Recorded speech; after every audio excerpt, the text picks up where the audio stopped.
Before you are qualified for indefinite leave to remain in the UK, you must have lived in the country for 5 years. 5 years, that is when you are qualified, okay?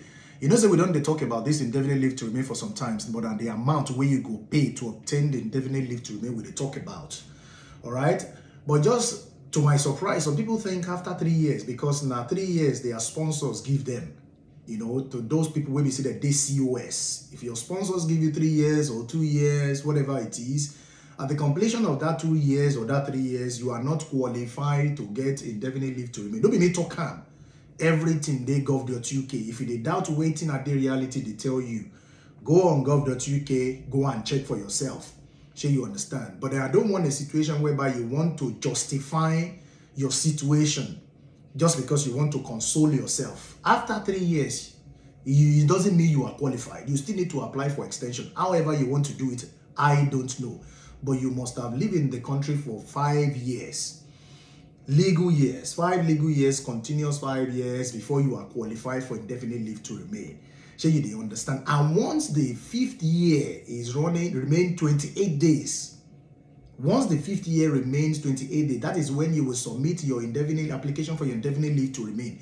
These things are quite simple. If you doubt some things, it is always very good for you to go on gov.uk to go and find out whether the things are true, whether you know they're true. If any lawyer they tell you say no matter, listen, anything where you hear from me, if you doubt me, because me, if I don't make my findings, carry out my findings, make my researches before I come online, come they talk to you about it.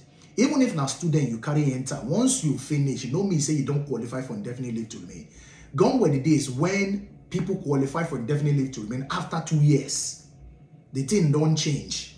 You understand? It don't be minimum of 5 years now. So you understand?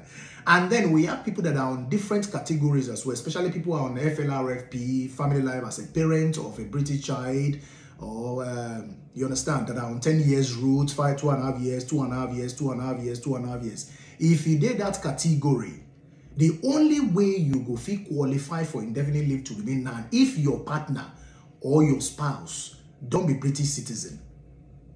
If your spouse don't be British citizen, at that time you qualify for indefinite leave to remain after the first 5 years.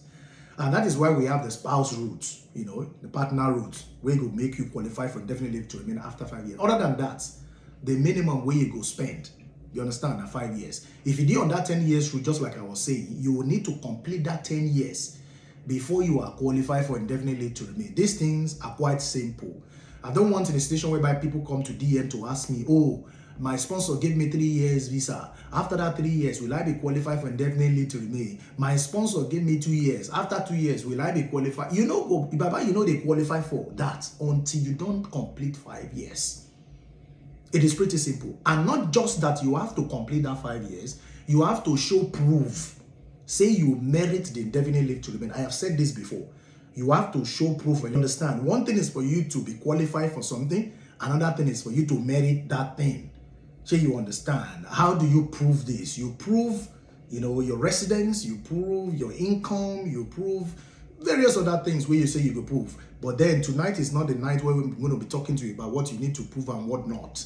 But all I'm talking to you about in this video is that you just have to make sure, say, you complete your 5 years for this country before you file in for your indefinite leave to remain. All other things that you need, you know, outside of these 5 years, I will still come back to discuss with you one by one. If you are new in the country, there is no way you can have the full knowledge of what the law states or what the rules states.